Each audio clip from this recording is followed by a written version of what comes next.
record on this. Okay, welcome to the Art of Service Live. And again, we had technical issues, so we're not live streaming, we're live recording. So I am going to upload this once we finish our chat today. So it will be live-ish, but it's not going to be edited. So it's basically a live chat. It's just that nobody can connect with us while we're chatting. So they just have to ask questions via LinkedIn or Facebook or YouTube or wherever it's going to end up later today. So Ben, thank you so much for coming. Ben Watts, we've been talking for years, and it's always been really serious about HR and your work and the business. And I just wanted to take this opportunity to talk to Ben Watts, not just the CEO of What's Next, a HR company. But before we do that, how would you introduce yourself? Because I can read out the LinkedIn profile, but I always find that a bit boring in the sense that that's not the true story. So who is the real Ben? Sure. The real Ben, I suppose I'm the CEO of What's Next. What's Next has been around for 15 years. Also the father of three. I live in the Gold Coast, been in and around business for many, many years. Came out of operations originally in larger corporate businesses and have been working in What's Next now for about 8 years. Fantastic.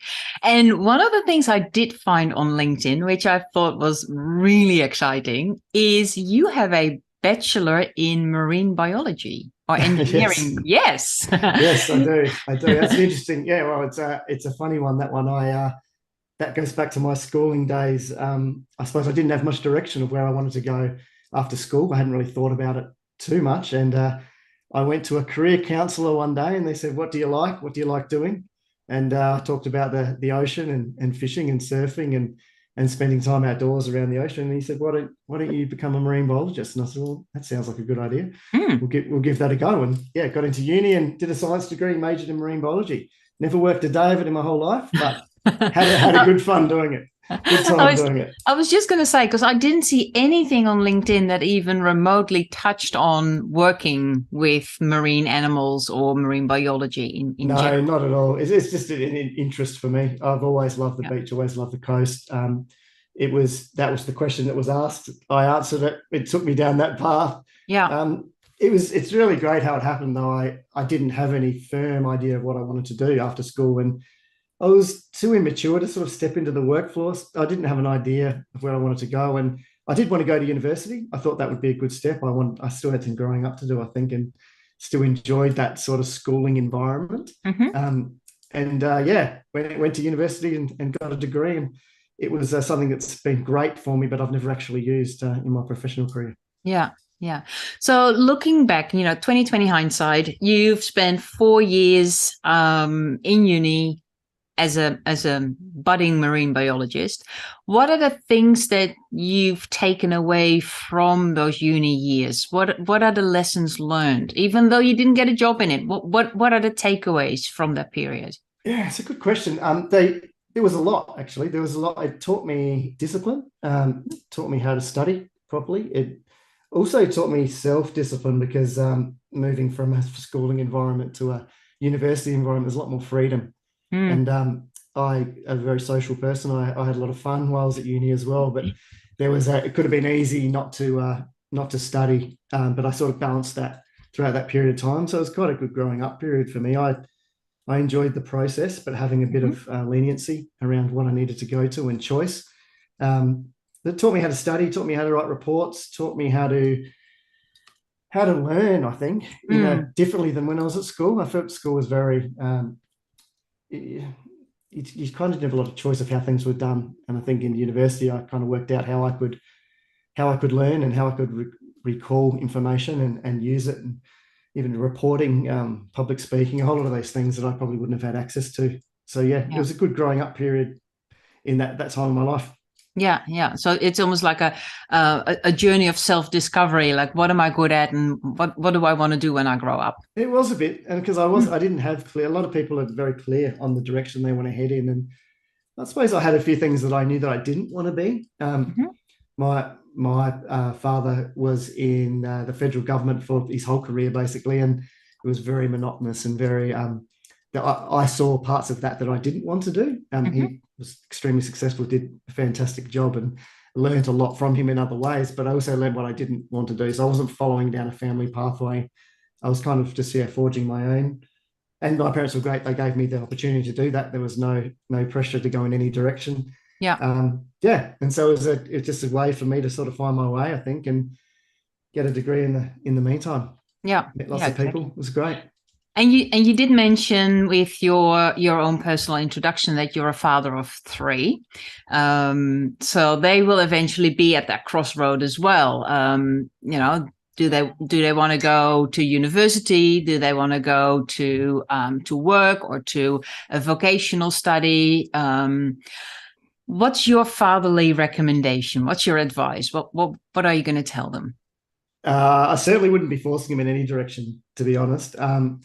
I will be encouraging them to look around the world and travel and explore and find their own pathway. I did that in some way, but I didn't travel as much as I would have liked to. That happened later on in life.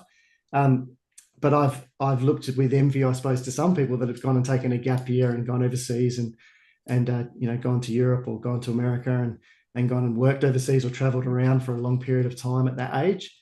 I think that's a great option. Entrepreneurism and starting businesses, I think there's great opportunity there. When I was growing up, that wasn't kind of the cool thing to do. It was, force you down a university path.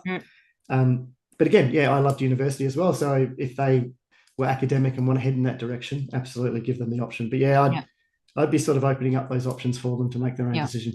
Yeah.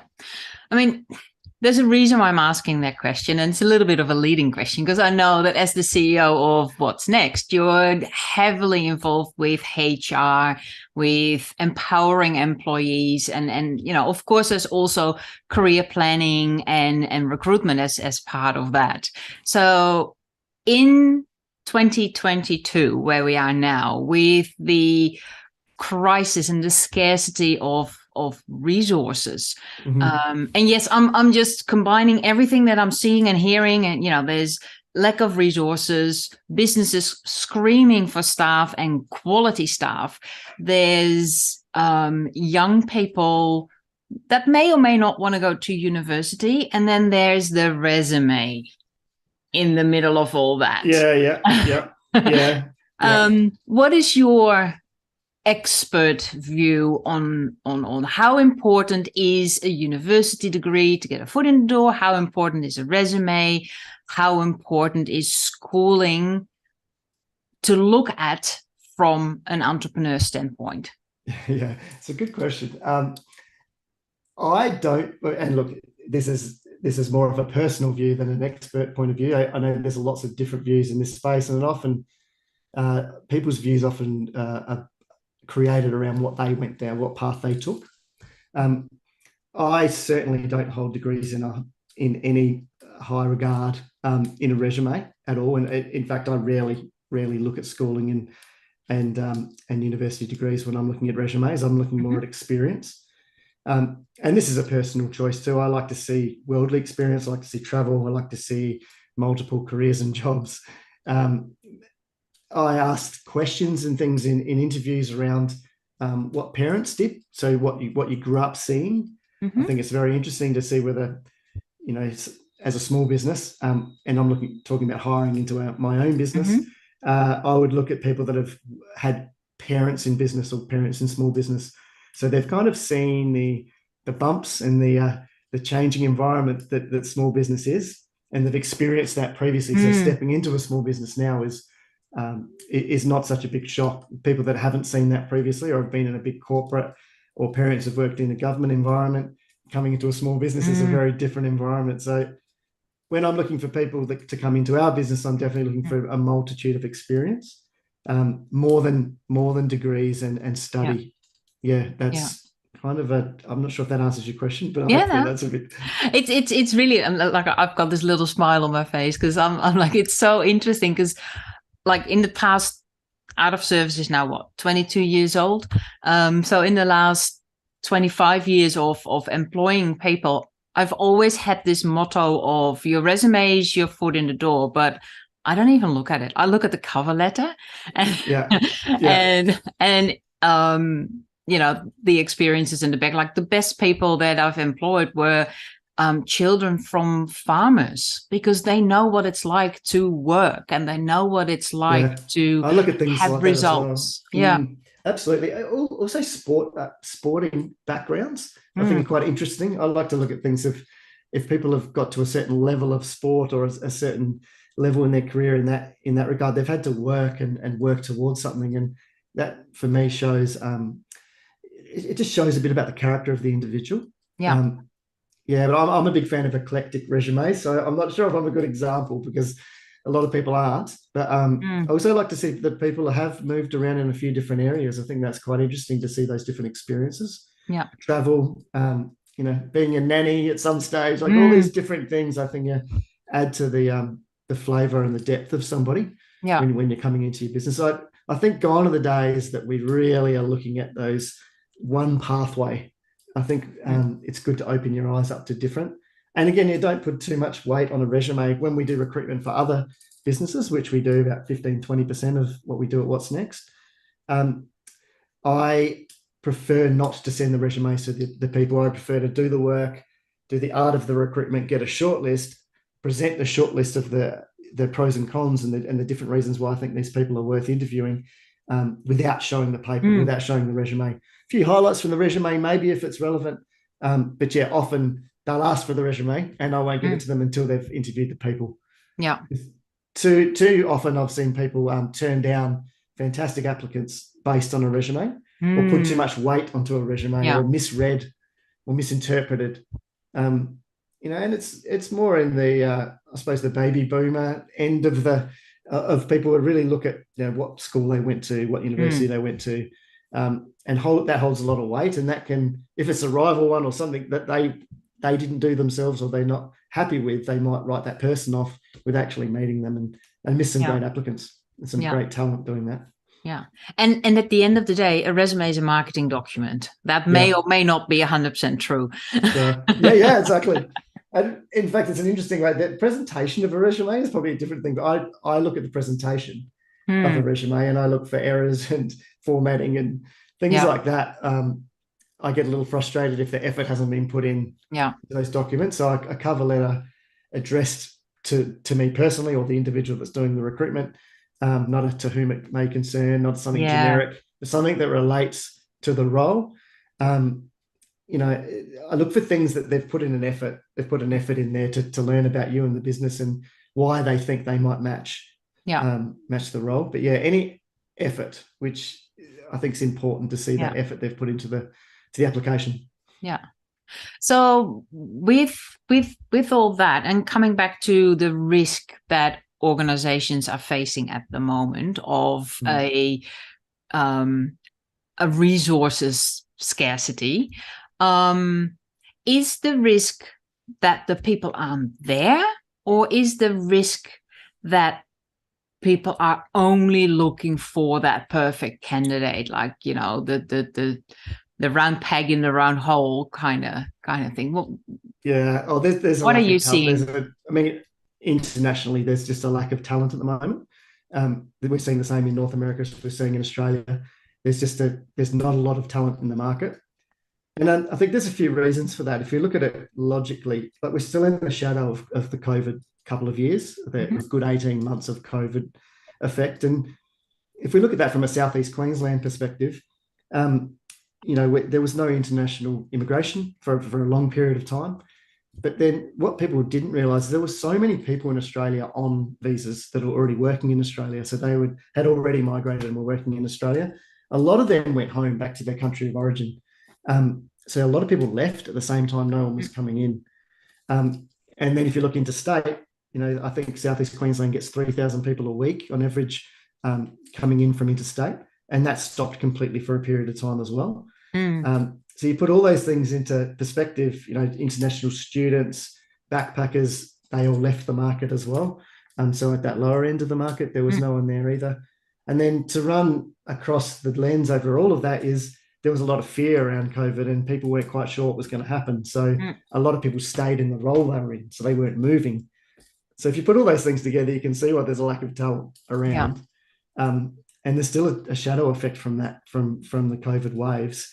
So there certainly is a lack of people out there looking for work. There's no doubt. You know, we would put an advert out, and we'd go through an attraction campaign and get probably 200 or plus applicants. And for the same roles over the last 6 months, you know, we might get one or two in there from India and, you know, don't have a visa to work in Australia. So it has gone from one extreme to another over a couple of year Yeah. period.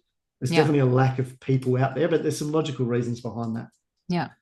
So what is the risk that business owners and professional, because I'm not just talking business owners, I'm also talking executives and organizations. What is the risk that people need to be aware of right now? Yes, it's not being able to fill.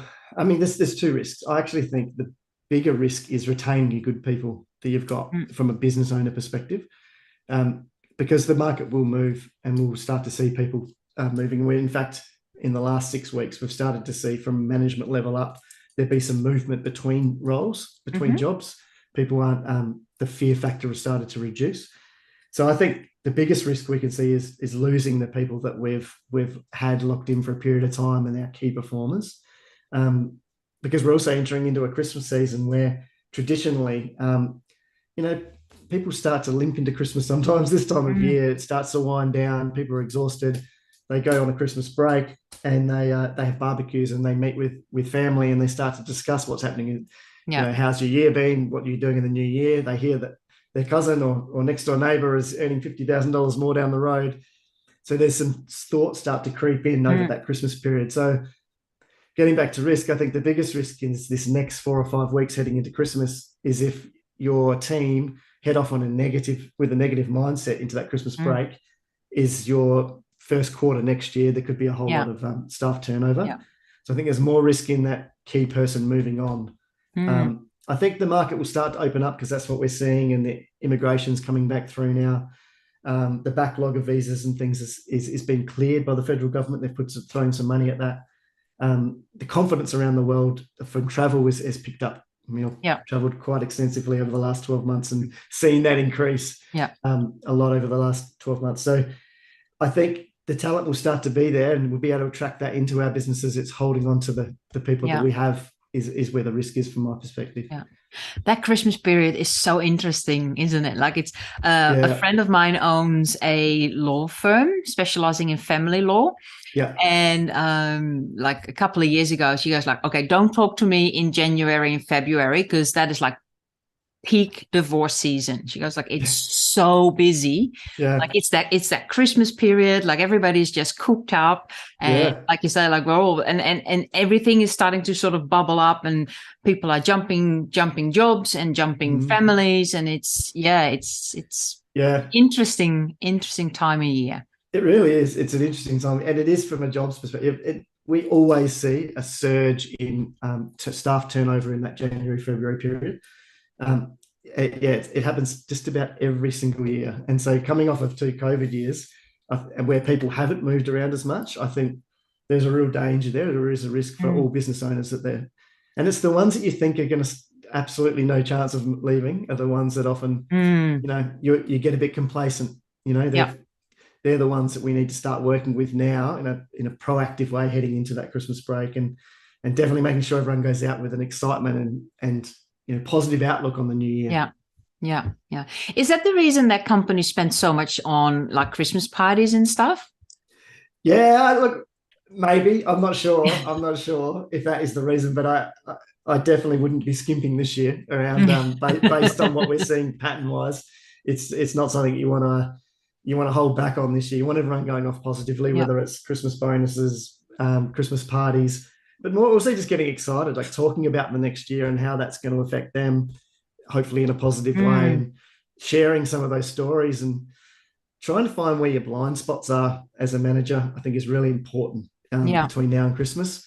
And actively, you know, getting out there and finding out where those gaps are, like what don't you know? We do a lot of anonymous surveys and things this time of year and try to get a bit of a gauge across the group on how people are feeling, how the morale is, how the workload is, what people's intentions are, how long they want to stay in the business. You can ask them that in an anonymous environment and give them some opportunities to give you that feedback. And these are lead indicators that you can get on the front foot with, and not have to react to in 2023. So there's a really interesting time between now and Christmas. It's traditionally in Australia, we see from sort of Melbourne Cup, people start to wind down a little into Christmas, but I think it's really an important time to set your next year up if you look at it from that perspective. And not just from a goals and strategy point of view, but also your team and I mean, entrepreneurs are good at setting goals and their own strategies at a high level. But, not all employees are driven by that. You need to work out what drives your employees, and it might be stability, or it might be flexibility, or it might be, having an opportunity to move through to succeed other people within your business and move through your organizational structure. But you need to know, because everyone's different. What drives a business owner is very different than what drives the team. So this is the year not to ignore any of that, for sure. No, exactly. And how is that different from, again, looking at your LinkedIn profile?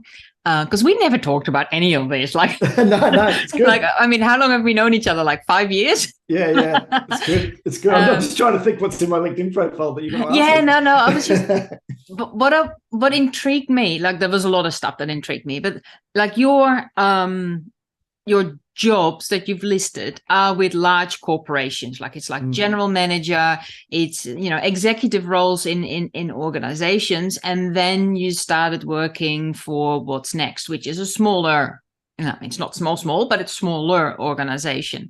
Yeah. And the question that popped up in my head is, how is it different from being the general manager or a director or a operations manager in a larger organization to be the CEO of a smaller organization, a smaller team? And what attracted you to that?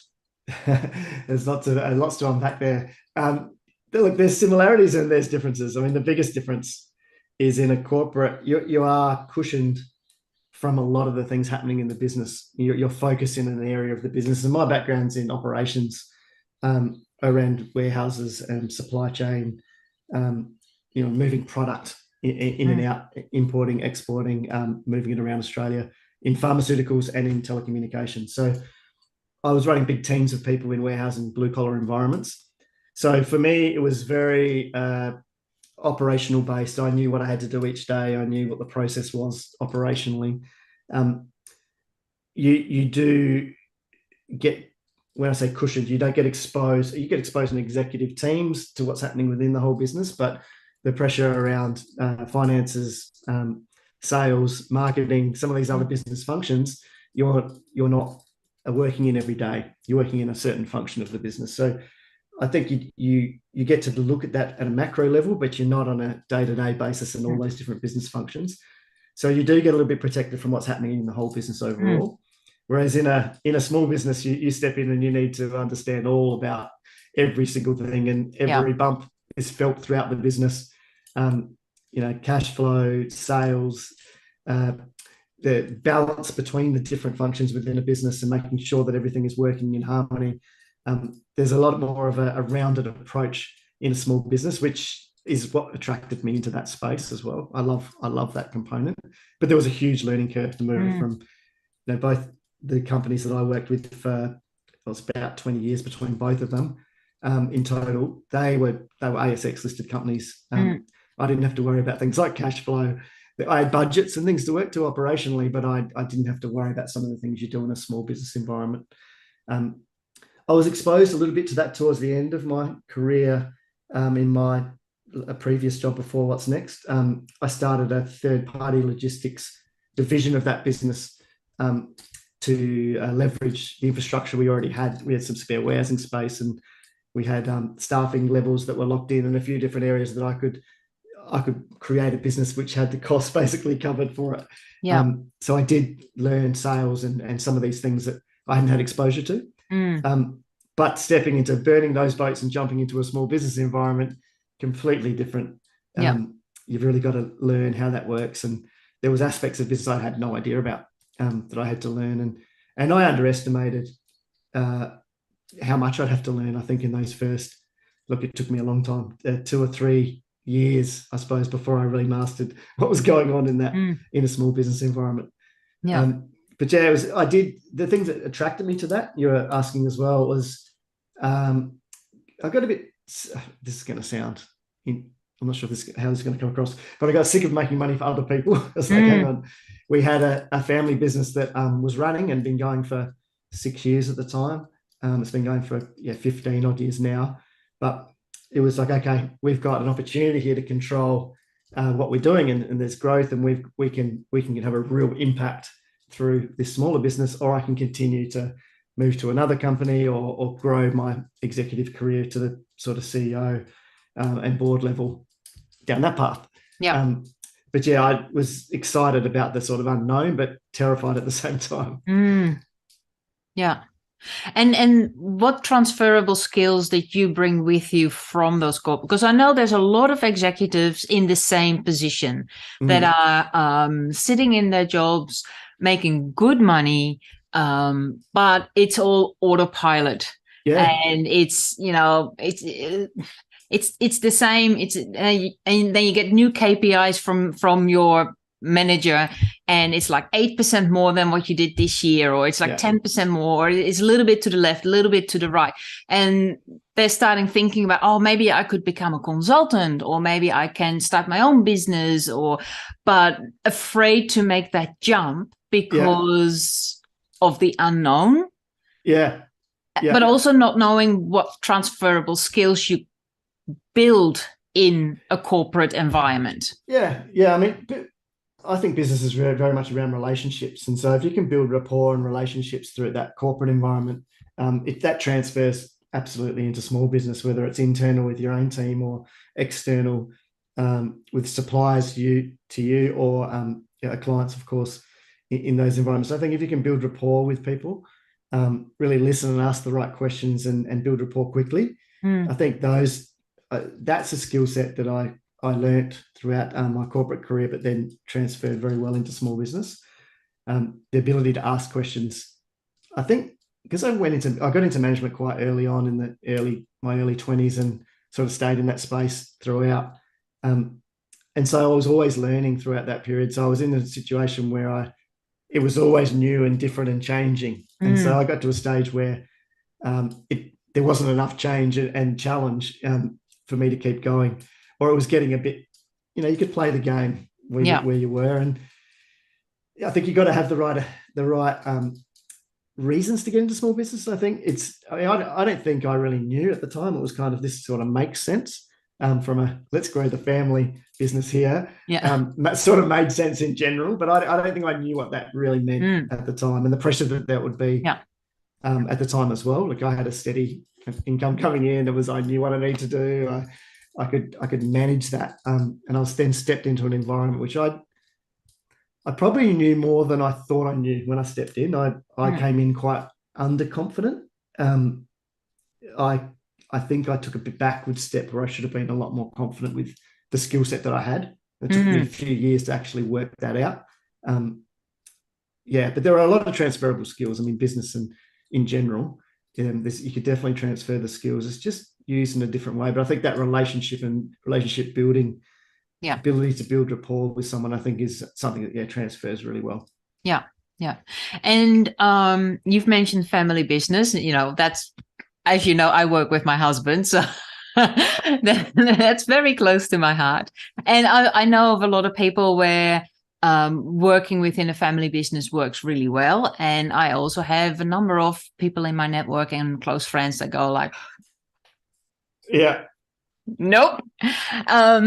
What's your secret? What experiences can you share? Mistakes in that space, lots and lots of mistakes.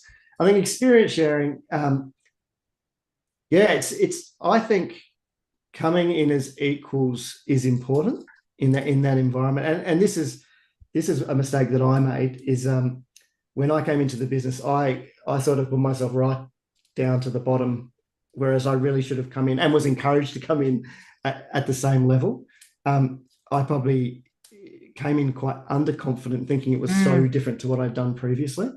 And I think that was very frustrating for Suellen at the time. She could see what I could be doing in this business, but I really, for whatever reason, I didn't think that was my space. It was something I'd never done before, and I came in at a different level in my own head. So I think the learning there is to come into the same level. I think if you start something together or you come in together, you should make sure both people are doing that and understanding their roles. Yeah. That's the other thing, is really, like, there's a lot I brought operationally to that business, but I didn't really know how to do it. Didn't really know how to transfer those skills from day one. And I was probably underconfident in doing so, and I was really took a backward step. It took quite a few years for me to understand that, probably 2 or 3 years before I came around to that realization. And that was tough, and tough for her as well, specifically. She found that difficult because she gave me every opportunity. She was elevating me. I was putting myself down here, and it was that was a very difficult period of time. That was a mistake that I would not do again, or that was something I would definitely tell people to be wary of. Yeah. So it's stepping in as equals, but also what I'm also hearing is having the confidence that what you learn in your corporate career is usable. That's not English, but is valuable to a smaller business. And having the confidence that it is. I think I was very confident in the operational capacity that I had in my corporate career, but I, in my own head, and this is in hindsight, didn't think that transferred into a consulting human resource business. And so I came in as a person who then I thought I had to sort of work all that out over that period of time, where I should have come into that I was encouraged in at an equal level, don't get me wrong, many times, and I didn't comprehend that. I don't think didn't comprehend what I was bringing. So in what way do you, because you have a unique experience, both corporate enterprise as well as the small business, in what way are they similar? Because you always hear people like, when you start a smaller business or when you start your own business, there's only certain years you can run your business, and then you have to give it to somebody who knows how to run a big business. But what are the similarities? Yeah, that's a good question. I mean, the business itself it's similar. It's just different scale. But I think what happens is when you're in a bigger business, you're only playing in one function of that business usually. And then you just need to know a bit more about everything. It's a bit more rounded when you're in a smaller business. But look, all the components of it are the same. The functions, that there's a sales, there's finance, there's marketing, there's operations. That these business functions are the same. It's just that you need to know a bit more about all of it, but then also you need to work out who's responsible for which function. And I think this is where small businesses sometimes get caught in their growth cycle, is they have a group of people that everyone's doing a bit of everything, and we're all diving in to get different parts done. And what happens then is you're kind of spreading yourself across a group, and no one's accountable for any function clearly. I think in a bigger business, you've got clear heads of functions and departments, and it's much clearer than when you go into a small business. It's really, we work with a lot of clients when we're doing organizational restructure, and we're saying who's responsible for this function. Just because you can do it, business owner, should you be playing there just because you've done it before, or should you allow this person to own and be responsible for that function?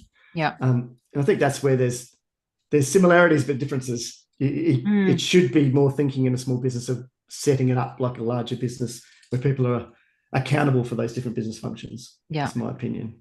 And to really prepare for the future and to really set you up for growth, not sort of create that bottleneck when you hit that sort of like $2-3 million and you go like, I mean, planning ahead. I mean, big businesses are good at planning ahead and what they're growing into and what these targets are. And I think we struggle with that a little bit as small businesses, because there's so many different shiny things and different pressures that we get caught in our own little bubble.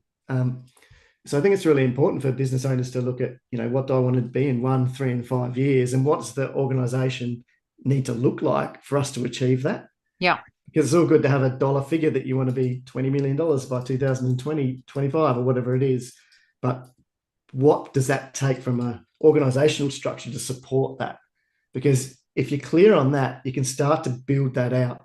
And where you've got an org chart at the moment where the business owner might be in a few different boxes, if you grow that out to support that amount of money, which boxes do you come out of first? Yeah. And then how do you fill those boxes from below? Is someone coming through? Are you hiring in at that level? So I think even just drawing that and mapping that out a little really helps small businesses understand how they can step along those, they take those next steps in the next few years. Yeah. Because without doing that, it's just a figure, and you're just hoping to stretch to it without putting much foundation behind it. Yeah. So you need to strategically plan for it and make the decisions along the way. Yeah, yeah. And what does that look like from a staffing perspective, from a training, from a succession, from a who do I need to retain? Where do I need to hire in? I think really capacity planning over that period of time is important to how you support what your growth is hopefully going to be. Yeah, yeah. So how do you stay sane as the owner or CEO of the business in such a growth capacity? Because, when you say a lot of small business owners make the mistake of not planning for the future and just really just going on the little the mouse wheel or the red wheel or whatever you call it, and just start running faster and hoping that more sales will turn into a larger business. So what's the advice, recommendations on how to avoid burnout, how to not go crazy? Yeah, I mean, this is very individual. I think it's very hard to give answers that is going to suit everyone in this space, but you do need to know how to not disconnect from what your business is, especially in a family business where you're talking about it all the time. You're talking about in the business, you're talking about out of the business, you're talking about on the weekend. You're continually communicating around business. I think you need to have a break somehow, however that is that suits you. Some people meditate, some people exercise. Some people need to walk through the rainforest. I probably have all different parts of those things. I like to exercise. I like to get down the beach. I like to go to the gym and break up my week. That's the way that I can clear my mind and rebalance things. So I sort of focus on I suppose fitness, but also social activity. I try to do social activities which are completely separate from the business, and have fun outside of the business. So I've got different things to look forward to. That's how I break it down. But then I utilize different parts of my day too. So if I'm driving from the Gold Coast to Brisbane, it's obviously a lovely drive along the M1, which can be sometimes horrific. But I don't look at it like that. I don't look at it as a drive or a commute. I look at it, what do I want to achieve in the next hour and a half? And I'll often listen to a podcast, or I'll listen to an audio book, or I'll make a couple of calls I need to do later in the day, or I'll check in on something I need to. I'll plan that time in the car, and that to me is an active part of my day instead of sitting in traffic where you can sit there getting stressed. Yeah. So I break down what's the outcome I need from this part of my day. That's the way I break my days down and how I sort of get through it from a keeping sane perspective. Because I think if you are there on the mouse wheel, it's dangerous, and you can easily go down a vortex there and not get out of it. Yeah. But it really depends on what you need. Some people like to read, some people like to do art. I think you need to work out what you enjoy. And it's interesting because looking at your Instagram feed, like there's a lot of focus on surfing on the beach, going to the gym, doing weights. It's really health. It's moving the body and being outside and playing with the dogs, and so there's a lot of outdoors activity that is part of your day, sort of like active meditation kind of thing. Yeah, absolutely. That works for me. I'm not sure if that'll work for everyone, but and I think there is a bit of discipline to that as well. I mean, I know I look at those activities almost as a meeting I have at work. So, like I have times I go to the gym, which I always go to the gym at that time, regardless. And I think if you look at it that way, it's just part of your day or part of your life. no different than a meeting or an interview or something you need to do with a client, then it doesn't become a choice. It just becomes interwoven into your life.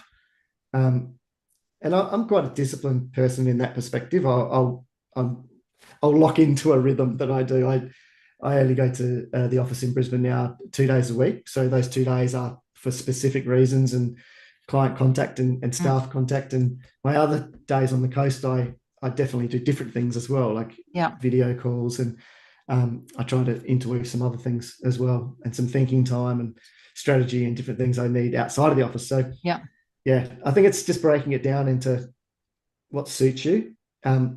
Certainly didn't know that when I was 21. That it took a lot of trial and error over time to be able to sort out what I needed. What I needed to do. Yeah, exactly.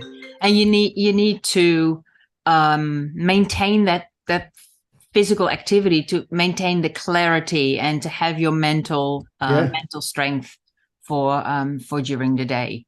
Yeah, absolutely. And you just got to, I think it's just trial and error to what works for you. But then it's being disciplined enough to continue to do it. But you need to break it up. I mean, I work at silly times of the night. I do silly things as well, but I work when my energy is there. I like working at night. It's quiet. It's when I get work done. And I think that's okay too. Some people are morning people and they like to get up and do things. I think, and I look at this with my staff too and our clients, is you need to work out where people's energy is and where it suits their life. There shouldn't be any blanket rules there. Like you can't send an email after 10 o'clock. Like you do what you can't if you're in France. It's forbidden. It's true. I know. I heard that. I think it's interesting. But I think work and play when your energy is in the right spaces. And if you can balance that out, then you manage to sort of keep it together. So you would be a definite proponent of work from home, work wherever you feel the energy. Yeah, I'm a bit torn in this as well. Flexibility. I mean, look, we've done a 2-year experiment and shown that it works. I enjoy it the way I've interwoven it into my life. But then I've also seen people struggle with managing it themselves with their staff and seeing the output that their staff produce when they're in different environments as well. So I'm big on there doesn't need to be a blanket rule. There needs to be individual plans. I know that sounds harder to work, but harder to work with your team, but it's easier just to put a blanket rule in place. But I think there needs to be individual rules to get the most out of individuals. Yeah. And that really depends on the type of role they play in the organization. It depends on the type of clients you deal with. I mean, when you're doing 3PL warehousing for clients, you can't do that from home. Yeah, you need someone to be there, right? It's interesting. It really does depend on the role you're playing within a business, I think. And if I speak again from our business, there's a collaboration which makes us different to others too. So we operate as a large HR team together, and we have a lot of very diverse and different experienced people within our team. And we bounce ideas around that team all the time. So if everyone's out working from home, it's actually difficult to do that. So we've had to build things into play where in our business, we have Wednesdays a choice whether you go to the office or not. But all the other days, there's an expectation that you go to the office. But there's also individual plans with people as well where it suits them, and open to those ideas as well. But in general, I don't want to lose the collaboration that there is when they've runs together, because that's the listening in on the phone calls and seeing how someone approaches a certain situation and learning something about a client. You lose some of that without that closeness in an open office environment. So it's very, very individualized. I've seen some businesses where no one needs to see each other for a month and there's no problems. I think WordPress, we met Matt Mullenweg many years ago we were lucky enough to go to Necker Island, and he was there as a speaker, and he started WordPress many years ago. And he, back at the time, had 980 odd staff. And this is back in 2015, 2016, just under 1,000 staff, and none of them were in the office. They had no head office. And that was at the time Silicon Valley was, Google, Twitter, everyone was in Silicon Valley. And he had one small office there with a couple of head office staff, and then a big open environment for people to come in and out. But they had people all over the world, and they used to work in teams little scrums, he'd call them together, and they would meet together and run projects together, but they'd all be all over the world, and you could access the skill sets all over the world. So that was working back then. He didn't have to fight for that talent in Silicon Valley, and he could start a huge business like that. And it's just a matter of being flexible enough to understand why you want to do something, I think. Yeah, exactly. And have a clear vision of why you want to do that and what you want to achieve with it. So it makes total sense. What are you looking from it? Let's put our crystal ball together, because we are at the pointy end of 2022. Next year, 2023. Still looking at small business or business owners, entrepreneurs, executives, looking at it from a compliance risk management point of view, and of course with the focus on HR, because that's your expertise. What should we get ready for? What do we need to plan for? What do we need to learn? What do we need to look out for? Where do we need to find clarity? Yeah, sure. Look, I think the talent search is going to be the big one. Is getting the right talent into your business, but retaining, like I said before, retaining that talent is, if there's anything to focus on in the next 6 to 12 months as a business owner, it's retaining the good people that you've got, because the cost of replacing them is, devastating compared to trying to find talent to bring in. So avoiding turnover of good people, I think, there's got to be a focus. The other thing that I think is really important, and has probably not been managed very well by business owners over the last period of time, especially throughout the COVID period, is addressing behavior within a business. So we're finding a lot of people now with some toxic scenarios with employees within the business where they're starting to deal with them now, but it's been happening for the last 18 months, and it just hasn't been dealt with. So I think there's a risk of not dealing with that and going into the new year, or carrying that into the new year, or continuing to put head in the sand and not deal with some behavioral issues, because that flows through a culture and can result in turnover and issues with retention. So but there's definitely a risk that people continue on the same way of allowing some of this poor behavior with people in businesses. Just something to be really aware of. I think it's something that hasn't been dealt with very well over the last period of time. So it's really a reset and a refocus on the core values of the business, the culture of the business, and what is the new line that we've put in the sand here, and what is our culture, and how are we going to really drive this?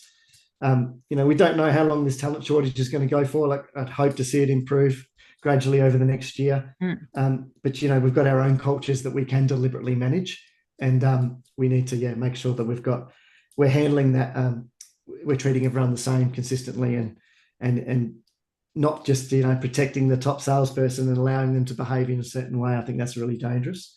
So there's a risk that people continue on that way and don't reset as the economy sort of comes back and business comes back to some type of normality. Yeah, exactly. Well, I think that's a really good warning for the future to end this with. So thank you so much for your time, and it was really cool. I learned heaps. So thank you for your time. And I'm actually quite excited, because on Friday I'm having another chat with Justin Clark, who used to be in my forum, who is the director of McGee's Commercial Real Estate. So I go from the resource shortage from people to the commercial real estate, which has a whole plethora of minefields and scary bits as well. So I'm so excited. It's like it's an awesome week. It's like HR and real estate. It's like it's all coming together. That's fantastic. Well, great to catch up, and great to chat. It's a great concept that you're doing here, and well done. Awesome. Thank you so much for your time. My pleasure.